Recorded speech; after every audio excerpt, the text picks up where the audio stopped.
She hadn't spoken a single word in 3 weeks until the night she stepped into the nursery, stared at the crib, and whispered, "That's not your baby." The CEO thought she was broken by grief, but she had been quietly collecting the truth all along. The first time Lucy stepped into Damien Wolfe's penthouse, she didn't cry or cling or speak. She simply looked around, eyes wide and unblinking, and took it all in.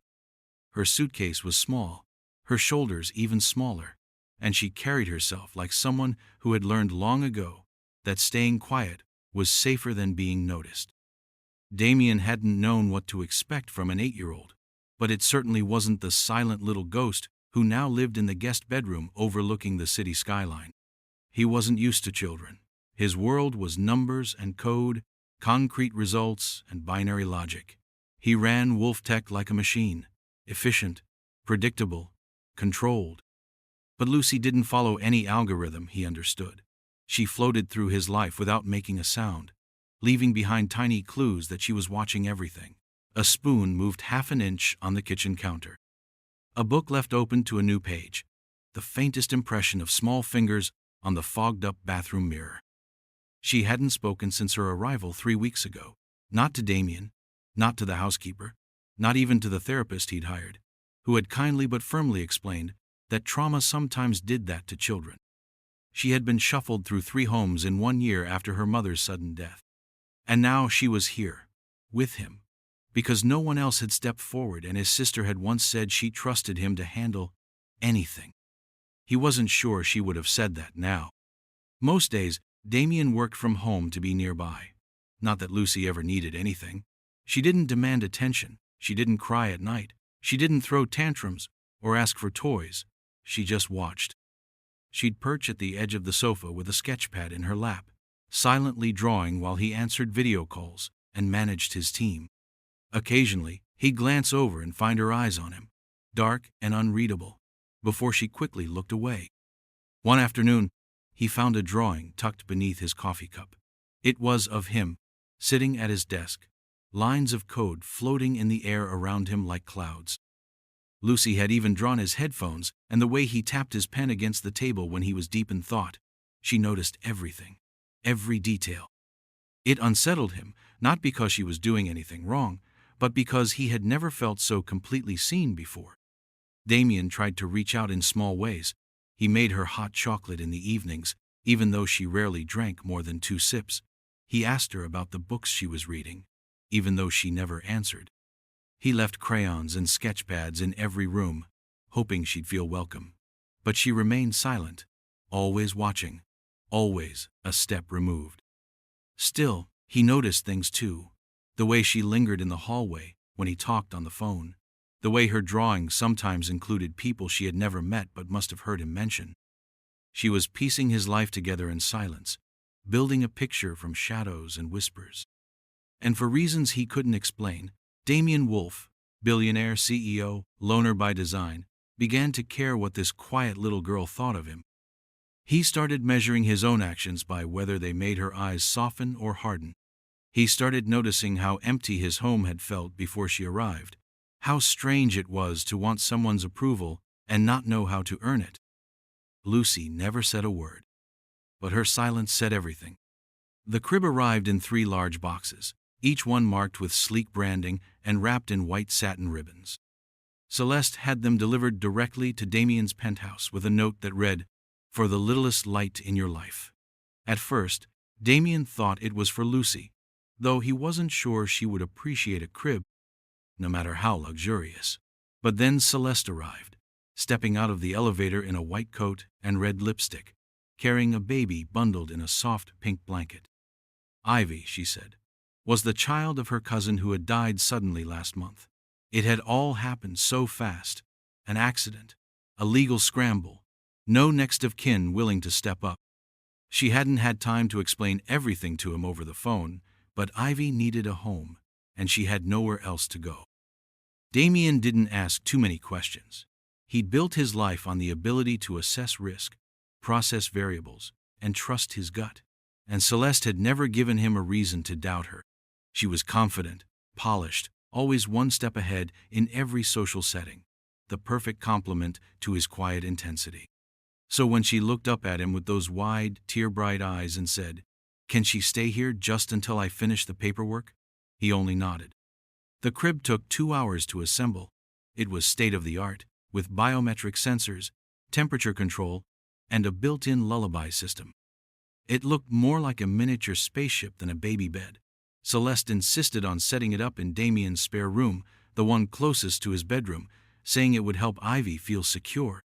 Damien agreed, even though the room had once been his mother's reading room, untouched since she passed. Now the old bookshelves held stacks of diapers and designer onesies. Lucy stood in the hallway that night, watching as Celeste placed Ivy gently into the crib. She didn't say anything, but her arms were crossed, her expression unreadable. Ivy made a soft noise, more breath than cry, and Celeste cooed at her, brushing the baby's forehead with long, manicured fingers. Damien glanced at Lucy, wondering what she was thinking. But she just turned and walked away without a sound. Ivy was small, with tufts of dark hair and a way of scrunching her nose when she dreamed. Damien didn't know how to hold her at first, but Celeste showed him. "Support her head," she said gently, guiding his hands.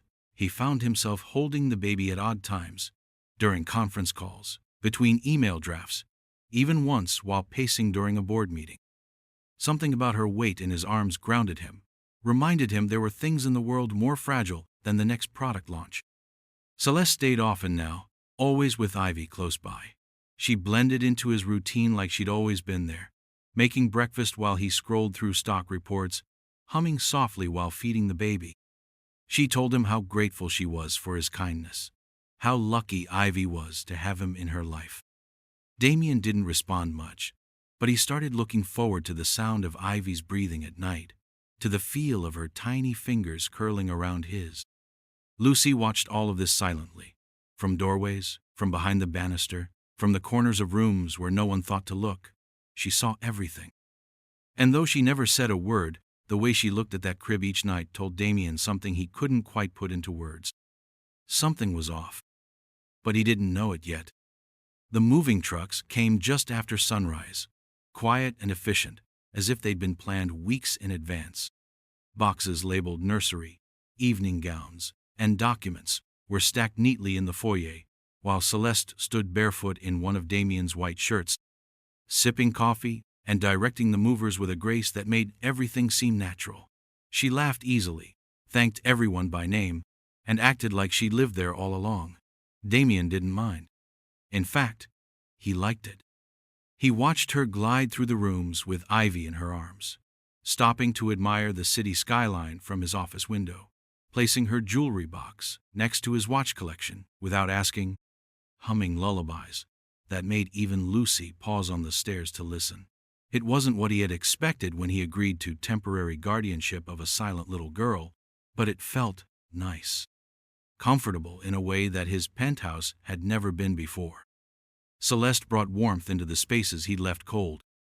She opened the curtains he kept closed, added soft rugs where there had only been sleek tile, and put framed photos of Ivy on the shelves where Damien had stored his awards. One evening she handed him a picture frame with a photo of the three of them, him, Celeste, and Ivy, standing in the garden, with Lucy in the background, watching from the porch steps. "Our little family?" Celeste said with a smile. Damien didn't correct her. The media noticed. A viral photo caught him holding Ivy in one arm while checking his phone with the other, a blanket falling from his shoulder, exhaustion and affection mixed in his expression. It was shared 1,000,000 times in one weekend, with captions like "The Tech Titan Softens" and "From CEO to Superdad." The comments praised his transformation, how he was finally showing his human side. Damien hadn't meant for it to happen, but he didn't hate the way it felt either. Celeste handled the attention flawlessly. She gave carefully worded statements to a few selected magazines, never revealing too much, always emphasizing how committed Damien was to the children's well-being. "He's an amazing father figure," she told one outlet. "Lucy and Ivy are thriving under his care." Damien saw the quote printed beside a photo of Ivy sleeping in his arms, Lucy beside them, her face unreadable as always. It was easy to believe the illusion. Easy to imagine that this was how life would be from now on. Celeste beside him, Ivy gurgling happily in the mornings, Lucy slowly coming out of her shell. Damien caught himself daydreaming during meetings, picturing weekends at a lake house, birthday parties, bedtime stories. He hadn't realized how tired he was of being alone until it looked like he might not have to be anymore. Lucy didn't say a word about any of it. She stayed quiet, drawing in her sketch pad, always nearby but never quite part of the scene. Damien thought she was adjusting in her own way. Maybe, he told himself, silence was just how she felt safe. Celeste said as much too. She's a watcher, she whispered once. Give her time. She's absorbing everything. And she was. Every smile that didn't reach the eyes, every question Celeste asked when she thought no one was paying attention, every item moved in Damien's office when he stepped away. Lucy saw it all.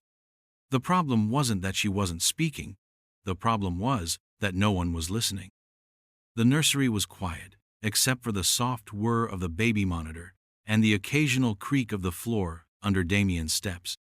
Ivy was sleeping peacefully in her crib, wrapped in a light blanket, one tiny hand resting near her face. Damien crouched beside the monitor, adjusting the angle of the camera. The connection had been glitchy all day, and Celeste had reminded him twice to fix it before the night ended. He didn't mind. Lately, he found comfort in these small tasks, checking wires, dimming lights, making sure everything in Ivy's world ran smoothly. It made him feel useful, grounded. Behind him, the hallway light spilled faintly into the nursery. He didn't notice the figure standing there at first, but then he heard it. A sound so small he almost missed it. Not a word, not even a whisper, just a breath, a sharp inhale, like someone had tried to speak but caught the sound before it could become anything more. Damien froze, turning his head slowly. Lucy stood just outside the doorway, barefoot, her hands clutching the edges of her oversized pajama top. Her eyes were wide, watching him the way she always did, but this time her face wasn't blank. It held something new, uncertainty maybe, or fear, or something caught between the two. He stared at her, trying not to move too fast, as if she were a deer that might bolt at the first sudden motion. "Lucy?" he said gently. She didn't answer, but she didn't leave either. Her gaze flicked from his face to the baby in the crib, then back again. Damien stood, careful and slow, brushing his hands off on his jeans, even though they were already clean. "Ivy's okay," he said softly, "just fixing the monitor." She blinked once, then looked down at her feet. Damien waited. He didn't know what else to do, didn't want to press her. She hadn't made a single sound since arriving. No crying, no laughing, not even a cough or sneeze. And yet, just now, he was sure he'd heard it. That small breath, like a door cracking open. He took a step toward her, testing the space between them. She didn't move. Her small fingers tightened around the fabric of her shirt, and then her lips parted just slightly, like she was about to say something. But the words didn't come. Instead, she made the sound again, soft, broken, and brief. It was nothing. And it was everything. Damien felt his throat tighten. He crouched in front of her, lowering himself so their eyes were level. "You don't have to talk if you're not ready," he said quietly. "I just want you to know that I heard you." For the briefest moment, Lucy's eyes shimmered. Not with tears, exactly, but with something that looked like relief. She nodded once, so small he almost missed it, then turned and walked away, her steps silent on the hardwood floor. Damien stayed there in the nursery for a long time after that, staring at the crib, the monitor, the half-open door. The house was quiet again, but it didn't feel the same. Something had shifted. A breath, a sound, a beginning. He didn't know what it meant, not yet, but he knew he had to listen. The morning started like most others, quiet, efficient, scheduled down to the minute. Damien stood in the kitchen, sipping his coffee while reading through investor updates on his tablet. Ivy was napping in her crib, and Celeste had gone out for a quick brunch meeting. The penthouse felt unusually still, the kind of stillness that hummed beneath the surface, as if waiting for something to happen. Then he saw it. A piece of paper lay face up on the marble counter, not in the neat stack where Lucy usually kept her sketchpad, but placed deliberately, almost like it was meant to be found. It was one of her drawings, crayon on thick white paper, her style unmistakable. The image was simple but sharp, a baby crib, sketched carefully in black and gray, with a large red X scrawled over it. Damien frowned. He picked it up, turning it over, but the back was blank. He glanced toward the hallway, expecting to see Lucy hovering in the doorway like she sometimes did, but she wasn't there. The apartment remained quiet, save for the low hum of the air conditioning and the distant sound of traffic below. He placed the drawing down and moved to the dining table, where a few more of her pages were scattered. Most were harmless: cats, city skylines, a self-portrait with exaggerated eyes, but one caught his attention and made him pause. It was a picture of Celeste. Her blonde hair was unmistakable, her red lips drawn perfectly. Even the necklace she always wore had been included. But what made Damien stare was the tongue, long, forked, snake-like, slipping from between her lips. Her eyes were drawn too wide, too sharp, like they were watching from all sides at once. He let out a short, awkward laugh, even though no one else was in the room. "Okay, Lucy," he said softly, setting the drawing down. "That's dramatic." He told himself it was just her imagination. Kids processed emotions in strange ways. Maybe she was still adjusting. Maybe she felt replaced by the baby, or threatened by the closeness between him and Celeste. It was natural for children to be jealous, wasn't it? To lash out in the only language they trusted: pictures, symbols, red crayon warnings. Still, something about the image made him feel off balance. He walked into Lucy's room, hoping to find her drawing or coloring, maybe even willing to talk, but she wasn't there. Her tablet sat on her bed, screen still lit. He picked it up, not to pry, just to understand what was going through her mind. What he saw made his stomach tighten. Hundreds of drawings, some scanned, others photographed and saved. A timeline almost. The early ones were bright: flowers, buildings, cartoon animals. Then they grew darker. A figure standing at a window, another curled in bed with wide eyes. More drawings of Celeste, each one more distorted than the last. One showed her whispering into Ivy's crib. Another had Ivy surrounded by shadowy hands reaching from the corners of the page. Damien turned off the screen and sat on the edge of the bed. He didn't know what worried him more: that Lucy was drawing these things, or that she might be drawing what she actually saw. He tried to shake it off. Kids had active imaginations. They filled in gaps with monsters and metaphors. But as he sat there, staring at the red X slashed across the crib, he realized something that made him uneasy. Lucy didn't draw what she felt. She drew what she noticed. And she noticed everything. Damien had never imagined himself holding a bottle at 2 a.m, rocking gently in a dimly lit nursery, humming a tune he didn't know the words to. Yet here he was, night after night, whispering nonsense to a baby with sleepy eyes and soft fingers that curled around his thumb like she never wanted to let go. The first time she fell asleep on his chest, he didn't move for over an hour, not because he was afraid of waking her, but because something inside him felt like it had finally slowed down. For once, nothing needed fixing, calculating, or planning. He just needed to hold her. Celeste praised him constantly, saying things like, "You're a natural," and "I've never seen you so relaxed." He would nod and smile, though part of him wasn't sure relaxed was the right word. It was more like everything else had gone quiet around him. The tension that usually lived in his shoulders had eased. His thoughts, normally racing with numbers and schedules, slowed down when Ivy was in his arms. He started making time for her in ways he hadn't expected. Between meetings, he'd check the monitor just to see if she was still sleeping peacefully. He added a tiny rocking chair to his office. He found himself humming lullabies under his breath even when Ivy wasn't in the room, only realizing it when his assistant raised an eyebrow during a Zoom call. It didn't matter. The baby made his world feel softer. And Lucy noticed.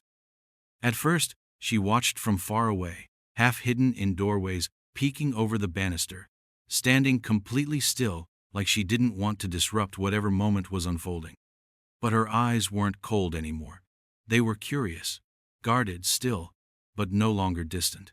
One night, Damien caught her standing outside the nursery as he gently patted Ivy's back. He glanced over, expecting her to turn and walk away like she always did. But she didn't. She stepped into the room, just 2 small feet over the threshold, and sat cross-legged on the rug without a word. He didn't say anything either. He kept rocking the baby, humming softly. Lucy sat there until Ivy was asleep, then got up and left as quietly as she'd come. After that, she came more often, sometimes with her sketchpad, sometimes just to sit. She never spoke, never asked to hold Ivy or tried to play with her, but she was there, present. Watching in a way that no longer felt suspicious, just thoughtful. She was studying him, Damien realized. Not in the way he once worried about, like she was gathering evidence, but more like she was trying to understand him, maybe even trying to trust him. Celeste noticed the shift too. "She's warming up to you," she said one evening while they sat on the couch. "Maybe this little family of ours is working after all." Damien didn't respond right away. He glanced down the hall, where Lucy had left one of her drawings on the floor outside the nursery. It was a picture of him holding Ivy, the lines softer than her usual style, the colors warm, and in the corner, Lucy had drawn herself, small, watching, but with a faint smile. He didn't know what this was yet. A family, maybe, or the beginning of one, but for the first time in a long time, Damien wanted to find out. Joseph stood near the floor-to-ceiling window of Damien's office, his arms folded, the early morning light glinting off his glasses. He looked more thoughtful than usual, which meant he'd found something, or hadn't. Damien was half listening, distracted by a proposal on his laptop, when Joseph cleared his throat. "There's something strange," he said, not looking away from the skyline. Damien didn't glance up. "Strange? How? You always find something strange. That's why I pay you." Joseph didn't smile at the joke. "It's about Ivy's mother, the cousin Celeste told you about." That caught Damien's attention. He paused, hands hovering over the keyboard, and slowly looked up. "What about her?" "I've checked every registry, every hospital database. Death records, birth records, social media, there's nothing. No obituary, no accident report, no birth certificate for Ivy that matches the name Celeste gave. It's like the woman never existed." Damien leaned back in his chair, the leather creaking beneath him. "Maybe the records were private, or maybe Celeste gave you the wrong spelling. I ran it with every variation. I even used facial recognition on the one photo she gave you, the baby in the hospital blanket. Nothing came up. It's stock photography, from a parenting blog in 2019. The words settled in the air between them like dust. Damien didn't answer right away. He tapped the desk slowly, thinking, calculating. Celeste had been living in the penthouse for weeks now. She cooked in his kitchen, answered his door, kissed him goodbye when he left for meetings. Ivy slept beside his room, nestled in a crib he'd assembled with his own hands. This wasn't just some casual dating situation. It was more than that. It was starting to feel like something permanent. "She probably didn't want to make a big deal of it," Damien said finally, trying to keep his voice calm. "Maybe the death was complicated. Maybe there's trauma, legal issues. She did say the adoption wasn't finalized yet." Joseph turned around, watching him carefully. "Or maybe there's another reason." Damien felt the beginnings of irritation under his skin. "She's been nothing but honest with me. She's told me everything I've asked." "And how much have you actually asked?" Joseph said, not unkindly. "You trusted her because she walked in with a baby and a story that felt real. But feelings and facts aren't the same thing." Damien stood up, the need to move pulsing through him. He walked to the window, arms folded, watching the cars crawl below. The idea that Celeste could be lying didn't sit well. It didn't make sense. She'd shared so much, stories from her childhood, details about Ivy's birth, late-night tears about the cousin she'd lost. It had all felt so genuine. But then again, he hadn't really checked, had he? He'd accepted her answers at face value, because she'd smiled just right, cried at all the right moments, and filled a space in his life he hadn't realized was so empty. Behind him, Joseph spoke again, quieter this time. I'm not saying she's dangerous, but something about her story doesn't add up. And when things don't add up, I start looking at what someone wants to hide. Damien didn't respond. He didn't want to. He wanted to believe that everything in his home was real. The baby, the woman, the calm routine of their strange new family. But a question had been planted now, and no matter how much he tried to wave it off, it was already taking root. Had Celeste really told him everything? Or had she only told him what he wanted to hear? The apartment was hushed in the way only nighttime could make it. The city outside shimmered with quiet light, the sounds of traffic distant and muffled. In the nursery, the soft hum of the white noise machine played under the steady rhythm of Damien's breath. He rocked slowly in the chair beside Ivy's crib, the baby cradled in his arms, her tiny chest rising and falling against his shirt. The lullaby playing from the mobile above the crib was off-key and slow, but Ivy didn't seem to mind. She had drifted off after her bottle, her hand curled into a loose fist against his collarbone. Damien stared at the wall, not really seeing anything. He was tired, but not in a way that sleep could fix. His thoughts swirled with numbers, deadlines, and lately, something else. A soft unease, questions he hadn't wanted to ask, images he couldn't unsee. Lucy's drawings had crept into his mind more than he liked to admit. That red X over the crib, the forked tongue on Celeste. He had laughed at them then, but the laughter hadn't reached very far.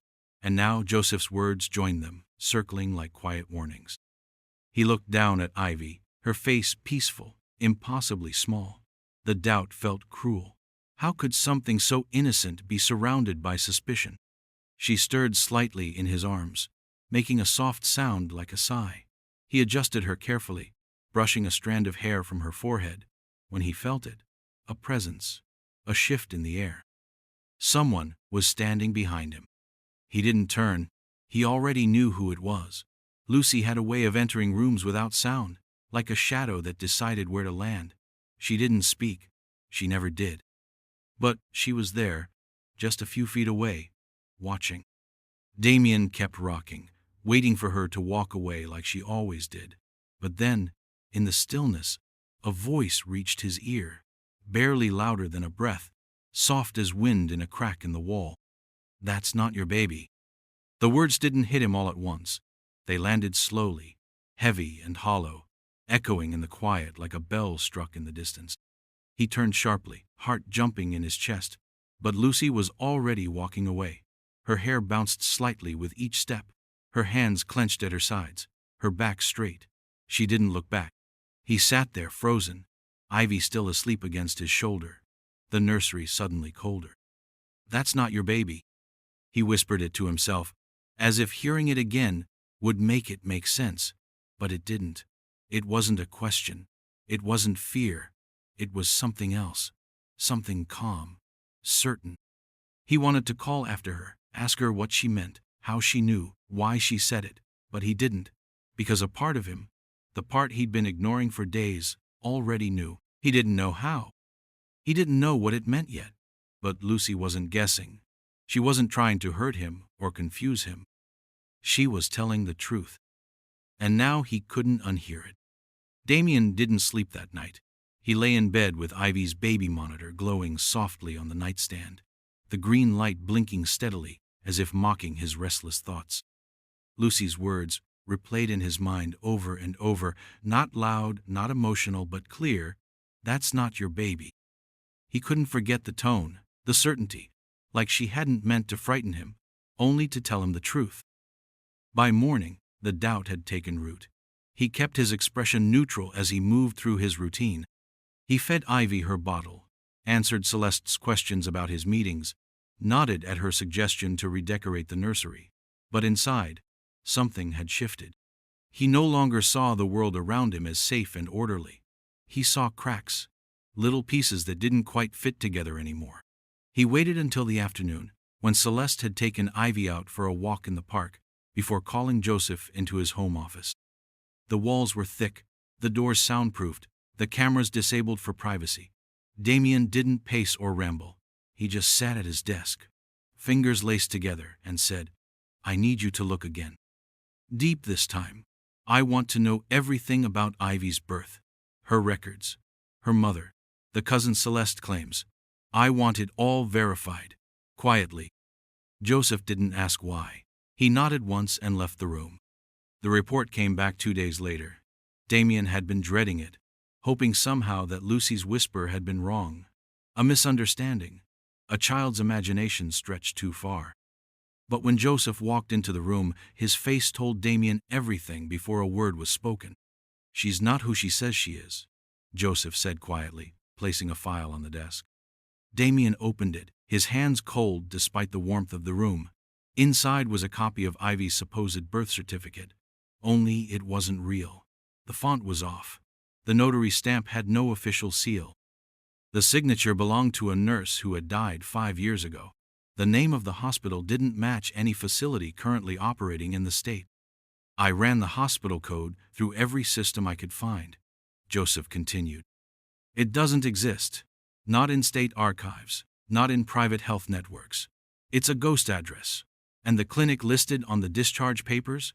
It was shut down 6 years ago for billing fraud. Damien's stomach turned.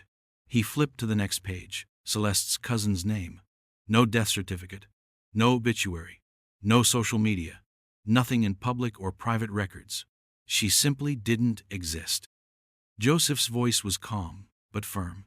Whoever put this together knew what they were doing. It's not amateur work. Someone built this story to hold up just long enough. Damien leaned back in his chair, eyes fixed on the wall but seeing nothing. The baby he had rocked, fed, held to his chest, he didn't even know who she was. And Celeste, the woman who had cried in his arms, who spoke of grief and loss, who moved into his home like she belonged there, had lied to him from the start. The warmth he'd let into his life had not been real. It had been planted, built. His hands clenched into fists, the papers crackling under his fingers. Lucy had known. Somehow, in that quiet way of hers, she had seen what he hadn't. Not because she was older or smarter, but because she paid attention. And now it was up to him to do the same. Damien waited until the house was quiet. Ivy had just gone down for her afternoon nap, her soft breathing captured by the monitor resting on the kitchen counter. Lucy was in her room, door cracked open, colored pencils scattered across the floor like breadcrumbs. Celeste was in the sunroom, curled up on the couch with a fashion magazine and a cup of tea, her hair perfectly brushed, her legs folded neatly beneath her like she'd never known discomfort. He walked in slowly, no anger in his steps, just a weight in his chest that refused to leave. She looked up and smiled, the same practice smile she always used when she sensed he was about to ask something important. I need to talk to you, he said quietly. She set the cup down, tilting her head slightly, concern already blooming in her expression. Of course. What is it? He sat across from her, hands folded in his lap. He didn't show her the file, didn't pull out documents or accusations. He simply said, I've been trying to find Ivy's birth records. The hospital. The cousin. I wanted to be sure everything was in order for her adoption, but nothing checks out. Celeste's face didn't change right away. For half a second, it was as if his words hadn't registered. Then she blinked, leaned forward just slightly, and let out a soft breath that might have been a laugh or a sigh. Oh, Damien, she said, her voice trembling at just the right pitch. You've been digging into all that? He didn't answer. He watched her carefully, the way she clasped her hands, the way her eyes glistened without spilling over. It was almost beautiful, how precise it was. I didn't tell you everything because I didn't want to lose her, she said, her voice cracking now, just enough to sound human. My cousin wasn't someone people would understand.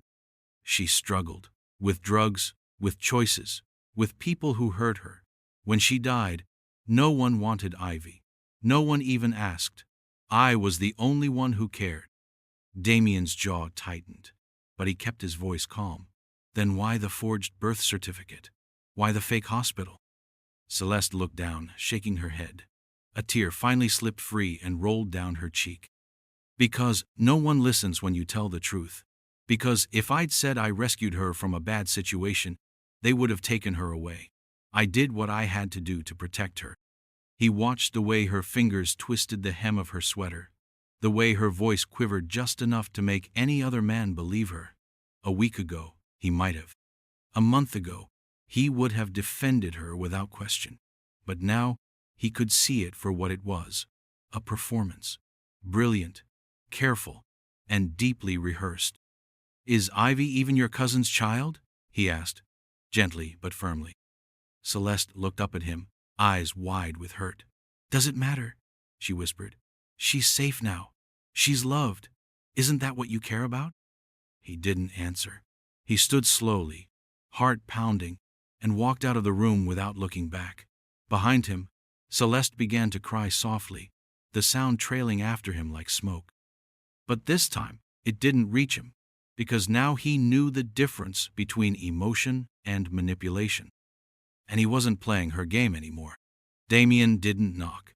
He stood outside Lucy's room for a long moment, hand hovering near the door, unsure if he was crossing a line. But something told him this wasn't the time to wait. He eased the door open quietly, half expecting Lucy to be asleep or curled up with her sketchpad, lost in another world she didn't share. But the room was empty.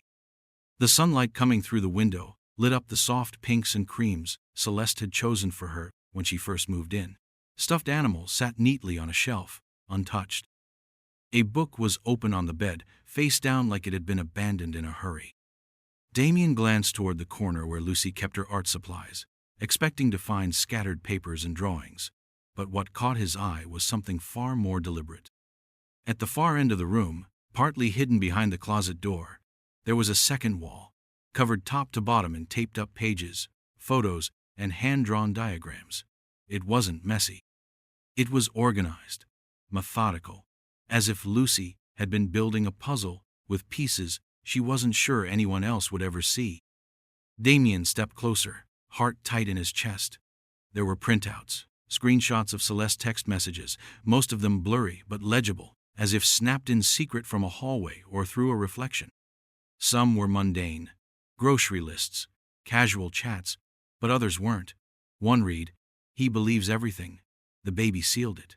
Another said, "Just a few more weeks, and it's done." There were photos of Celeste holding her phone with the screen visible, moments Lucy must have caught when no one was watching her watch.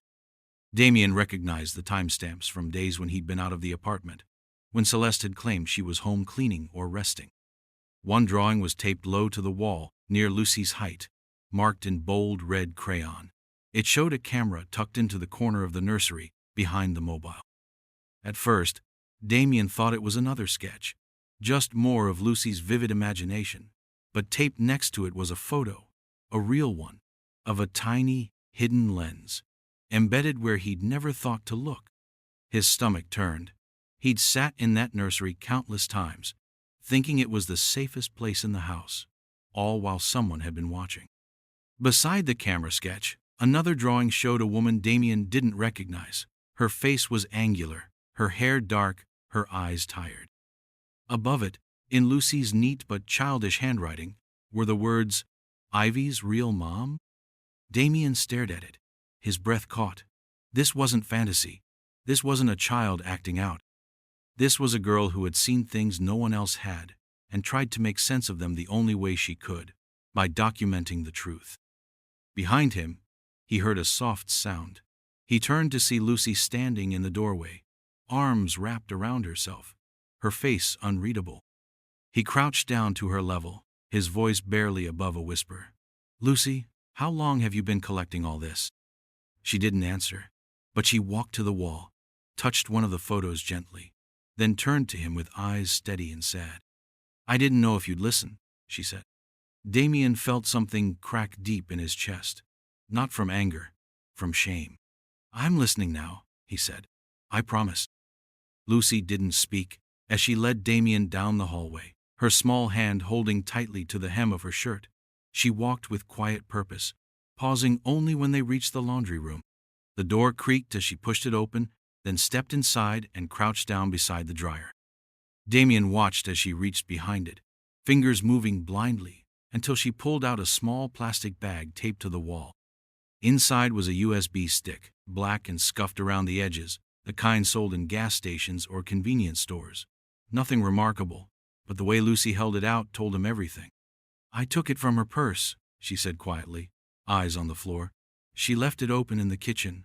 I saw her using it the day before." Damien took the USB slowly, feeling the weight of what it might hold settle heavily into his hand. He looked at Lucy, at her pale face and steady eyes, and gave a small nod. He didn't ask why she hadn't told him earlier. He already knew. She'd been waiting for the moment when she could be sure he was ready to believe her. Back in his home office, Damien plugged the USB into a secure laptop, disconnected from every network. The encryption was strong, stronger than anything a civilian should be using. But Damien had built his fortune in cybersecurity, and there was nothing on that drive he couldn't crack open if given the time. Lucy stood beside him, watching silently as lines of code danced across the screen. Damien's fingers moved with practiced speed, unraveling layers of security, breaking through firewalls built by someone who clearly knew what they were doing. It took almost an hour. When the files finally opened, the air in the room felt thinner.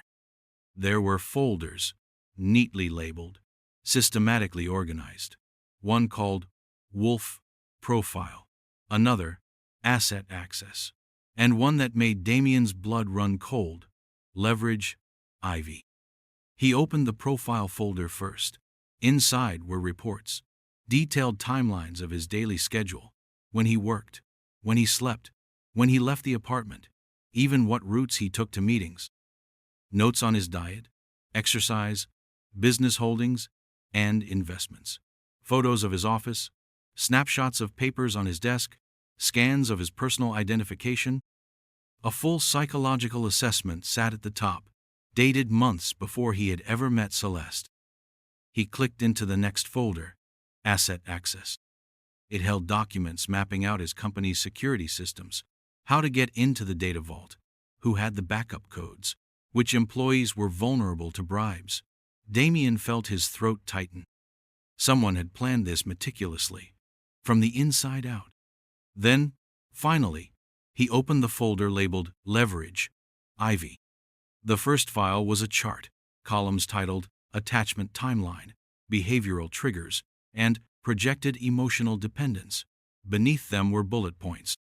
Subject believed child to be orphaned. Rapid emotional attachment confirmed. Use as emotional anchor successful. And then the final line. Ivy. Entry leverage. Full access achieved. Damien sat back slowly, the weight of what he was seeing crushing his chest. Ivy had been a tool, a planted device no less dangerous than a virus uploaded to his servers. Only this one had a heartbeat. Beside him, Lucy said nothing. She didn't need to. Her eyes said everything. She had known. She had seen it coming. And now, Damien saw it too. Every smile, every tear, every moment Celeste had shared had been scripted, calculated. And Ivy, sweet, innocent Ivy, had been used as a key to unlock him completely. He closed the laptop slowly. They planned everything, he said. Lucy nodded once. But they didn't plan for you, he added, looking at her with something like awe. And for the first time, Lucy allowed herself the smallest smile. Damien couldn't tear his eyes from the screen.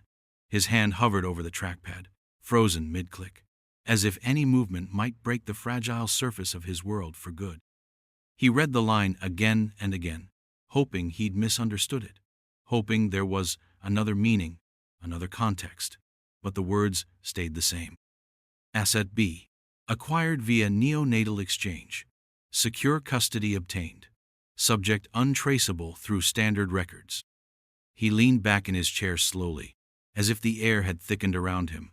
Neonatal exchange. The phrase repeated in his mind, like a haunting echo. Not born, not placed for adoption, not surrendered. Exchanged. A trade. A transaction. A baby taken from one life and given another. Without consent, without record, without truth. Lucy stood by the bookshelf, her arms folded tightly, eyes fixed on the side of his face. She hadn't asked to see the screen. She didn't need to. She had already seen enough.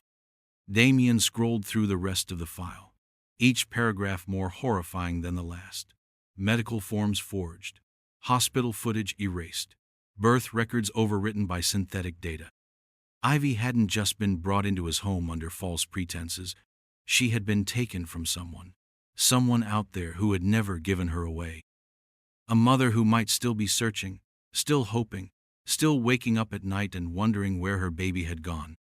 He covered his mouth with his hand, breathing through his nose, trying not to lose control. The woman he had trusted, the child he had loved, the family he thought he was building, none of it had been real. Not in the way he thought. Ivy had been chosen for him, not given. And he had walked right into it. He clicked through more files, finding layers of communication between Celeste and an unknown sender.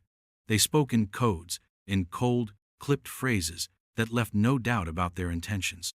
One message read, "Exchange successful. No complications reported. Subject integrated into target environment. Emotional dependence progressing on schedule." Another said, "Phase 2 pending. Legal entanglement must be avoided. Remove asset post-dependence if necessary." Remove. Damien's heart pounded. They had a plan to take Ivy back once he no longer served their purpose. Once she had finished unlocking his trust, breaking down his defenses, opening doors only a parent would open. And then, just like that, they'd vanish. She'd vanish. He stood abruptly, the chair scraping against the floor, startling Lucy slightly. She didn't flinch, but her arms tightened around herself. He turned to her, eyes glassy, jaw clenched. "They took her," he said, voice hoarse. "They took someone's baby." Lucy nodded once. "I think she's the woman in the picture on my wall. The one no one knows." Damien stared at her. "You think that's her mother?" "Ivy looks like her," Lucy said. "The eyes." Damien felt the weight of it settle on his shoulders like 100 bricks. He had thought the betrayal stopped with Celeste lying to him, but it went deeper. It wasn't just about him, it was about Ivy. About a child who had been turned into a tool by people who saw emotions as weaknesses to be exploited. And if they could do that to a baby, what else were they capable of?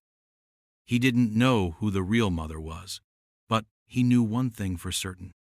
He was going to find her, and he was going to bring her baby home. Celeste found Damien in the nursery, rocking Ivy slowly, the soft light of evening casting golden lines across the floor. She leaned in the doorway, smiling the way she always did when she wanted to look natural and relaxed. Damien didn't glance up right away, just kept humming under his breath, the same lullaby he had hummed for weeks, off-key and steady. "You've gotten really good at that," she said, stepping inside.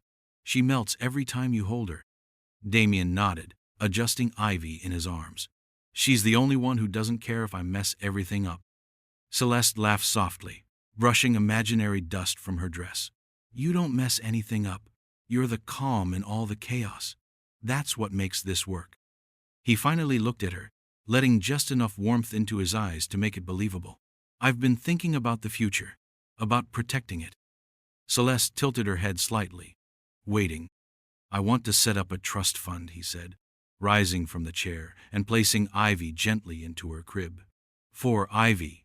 Something real and permanent, so that no matter what happens to me, she's taken care of." Celeste's eyebrows lifted just a bit. Surprise, maybe, or calculation. "A trust?" she repeated slowly. Damien walked to the window, hands in his pockets, playing the part of the serious, thoughtful man, just like she liked him. "It's just paperwork, legal guardianship stuff, asset protection. I can talk to my lawyers. They'll make it airtight." He turned and smiled, just enough to read as sincere. "Unless you think it's too soon." "No," she said quickly. "No, I think that's amazing. Really. It shows how much you care. About both of us." He nodded. "There's just a few forms you'll need to sign. Nothing complicated. I'll leave them on my desk tomorrow morning. You can go over them when Ivy's napping." She moved toward him, arms slipping around his waist, her chin resting lightly on his chest. "You don't know how much this means to me," she whispered. Damien held her, nodding, the weight of her words bouncing off the wall inside him. where warmth used to live. I think I do. Later that night, Lucy sat cross-legged on the floor of Damien's study, her tablet resting on her knees. She was tracing lines across a map of the apartment's internal network, her fingers moving quickly. "You're sure she'll plug it in?" Damien asked, crouched beside her. "She always does," Lucy replied. "Whenever she's alone in your office, she copies your desktop. I've seen her do it. That's how she gets your passwords." Damien nodded, watching the little girl who somehow understood betrayal better than most adults. He slid the modified flash drive across the floor toward her. "When she opens the fake trust folder, the tracker activates," he said. "It'll ping us with her location, her cloud backups, even her messages. We'll have everything." Lucy looked up at him. "And you'll be recording?" "Every second." They sat in silence for a moment. Ivy stirred in the monitor beside them. Celeste hummed faintly from the kitchen, the same tune she always used when she wanted to sound innocent. Damien looked at Lucy. "You sure you're ready?" She nodded once, serious and small and steady. "So are you?" she said. And Damien knew this was the beginning of the end. Not for Ivy, not for Lucy, but for the woman who thought she had fooled them all. The house was quiet, too quiet for the middle of the day. Damien had made sure of that. Ivy had just been fed and settled down in her crib. Lucy was reading in the corner of the study with headphones on, and Celeste was alone in the master bedroom, exactly where he wanted her to be. Damien sat in his home office. The monitor in front of him split into 6 boxes, each showing a different hidden camera angle. The system had been installed the day before, silently woven into the rooms by a trusted tech team who owed him favors. Every mic was tested, every signal encrypted, and routed to an off-site server. It was tight, clean, invisible. And now it was working. On screen, Celeste paced the bedroom in a pale blue robe, one hand pressed to her phone, the other gesturing as she spoke. Her voice was soft but clear through the audio feed. There was no warmth in her tone, none of the soft affection she used when Damien was near. This voice was clipped, sharp, focused. "Yes," she said, pausing by the window. "He brought up the trust this morning, said he wanted it done before the end of the week." She stopped moving for a moment and laughed, not kindly. "Of course he believes it. He's been wrapped around her tiny fingers since week 2. He thinks he's protecting her. Guilt makes men stupid." Damien's jaw tightened, but he didn't look away. He clicked to zoom in on her face. Her expression was cold, beautiful still, but in a mechanical way. Like someone rehearsing a part they'd played too many times to feel anything. "I'll sign whatever he puts in front of me," she continued. "Then we vanish. We have everything we need. Passwords, project specs, even his home server access. The baby was the key. Once the trust is secured, we're out." From the monitor, a faint cry broke through the background. "Ivy." Celeste turned toward the sound, her voice dipping low. "Yeah, she's fussing again. I'll calm her down in a second.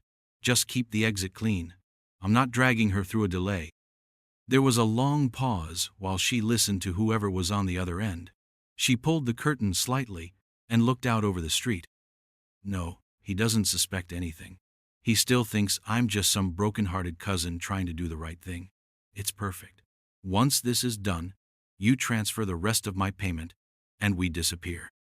Damien muted the audio. He didn't need to hear any more. He sat very still, his heart thudding low and heavy in his chest. It was over. The mask had slipped.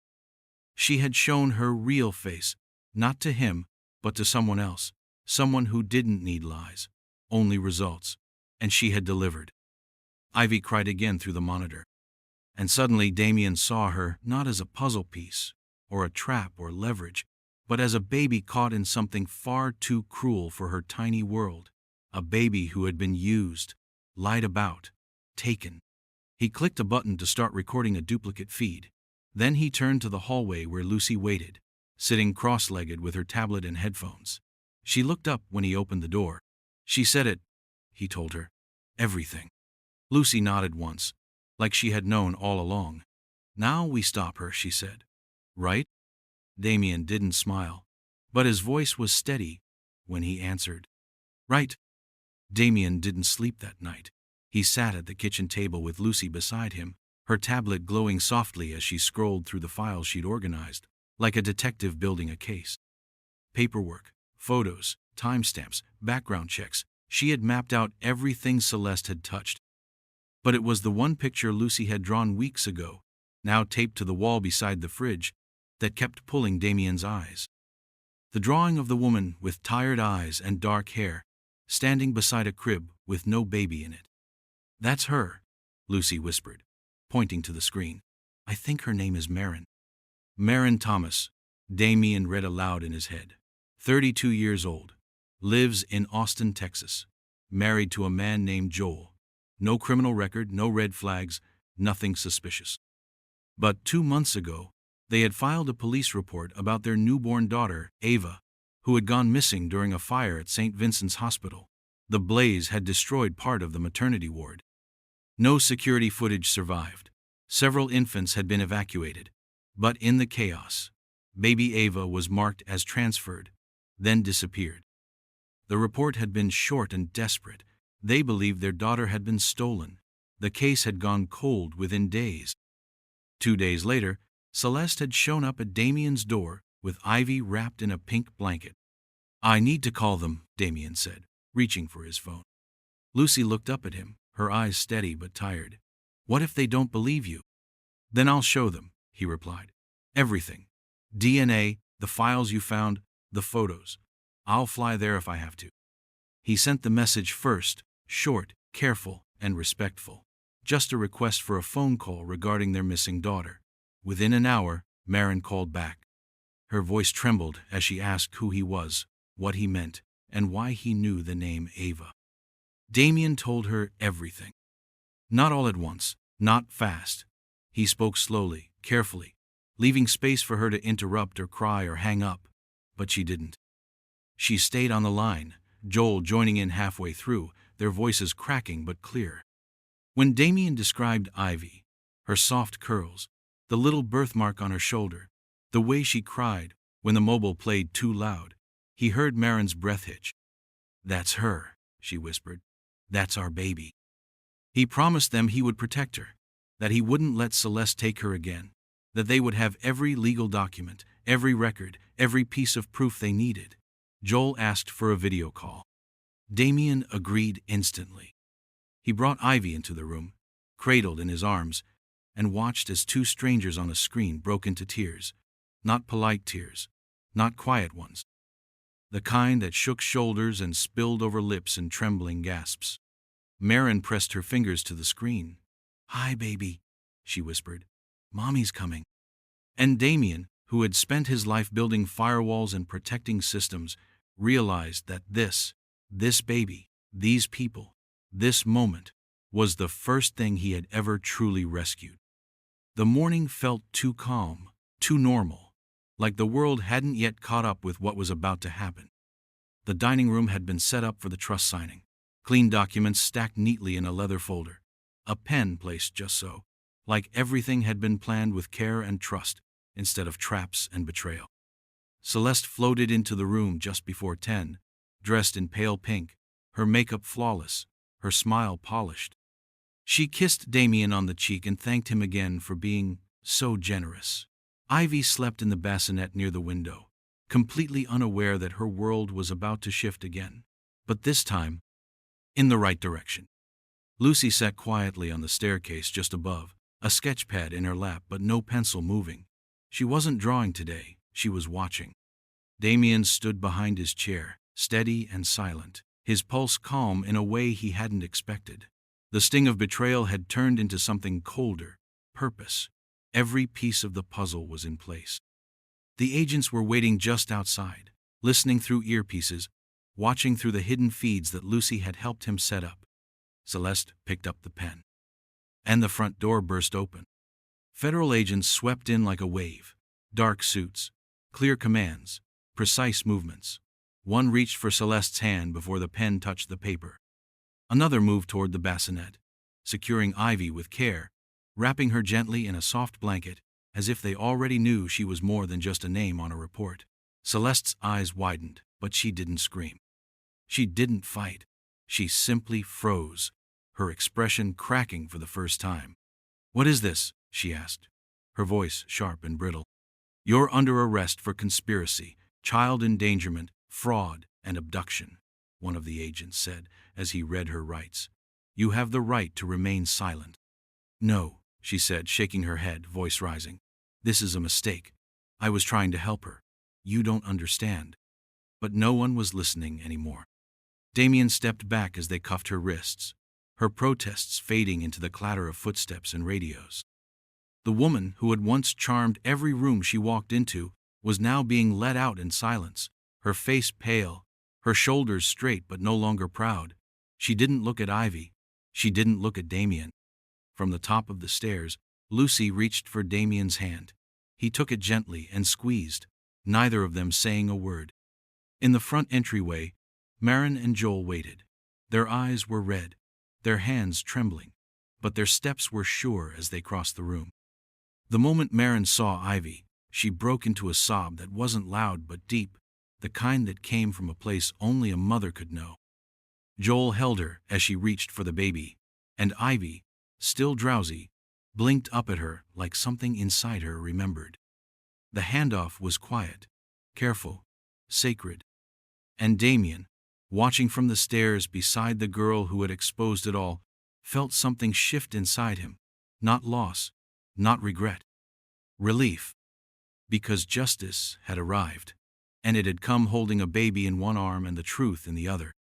The penthouse was quieter now, the kind of quiet that didn't feel heavy or strange, but peaceful. Ivy's crib was gone, her clothes and toys no longer scattered around the nursery. Damien had helped pack them up himself, folding each blanket with care, making sure her favorite stuffed bear went in last. He still thought about her every day, the way she curled her fingers when she slept, the small yawn she made just before her eyes closed, but he knew she was where she belonged, with parents who had never stopped looking for her. What stayed behind was something even more unexpected. Lucy. She hadn't asked to stay. She never asked for much. But after everything, she hadn't withdrawn or disappeared into herself again. She remained steady, present, watching as always. But now, she didn't stand in doorways. She walked into rooms. She ate breakfast without needing to be reminded. She left her drawings on the fridge like they belonged there. And Damien had changed too. He found himself waiting for the sound of her footsteps in the hallway. He checked on her during storms, not because she asked, but because he wanted to be sure she felt safe. He started learning the subtle differences in her moods, the way she tapped her pencil when she was nervous, the way her shoulders eased when she trusted him. He saw it all, just like she had always seen him. That morning, the sun poured through the windows, lighting up the apartment with a golden hue. Lucy sat on the floor, sorting her colored pencils into neat rows. She hummed under her breath, a soft tune, a habit she had picked up from Damien when he rocked Ivy. Across the room, Damien stood by his desk, holding a folder in his hand. Inside were papers that had taken weeks to prepare, legal forms, background checks, letters of intent. He walked over slowly, knelt beside her, and held out the pen. "Lucy," he said quietly. She looked up, eyes curious. "I know I wasn't your family at first," he said, his voice steady but full. "You came here because someone asked me to help. I didn't know what I was doing. I didn't know how to be this." She tilted her head, listening. "But you've always been mine," he continued. "From the moment you started watching, from the moment you saw what no one else could, you didn't say a word, and still, you protected me. You protected Ivy. And somewhere along the way, I realized, I don't want this home without you." He placed the pen in her hand. "This is for you. If you want it, no pressure, no rush. But if you're ready, we can make it real." Lucy looked at the folder, then at him. Her fingers curled around the pen, and she didn't say anything. She didn't need to. Her eyes filled just slightly, and her shoulders moved forward, not away, but toward him. She set the pen to paper and signed her name slowly, carefully. Then she looked at Damien and gave him a smile so full and unguarded, it felt like sunlight breaking through after a long storm. He smiled back, pulling her gently into a hug. I love you, Lucy, he said softly. You're my daughter now. And for the first time, she whispered something back, voice quiet against his chest.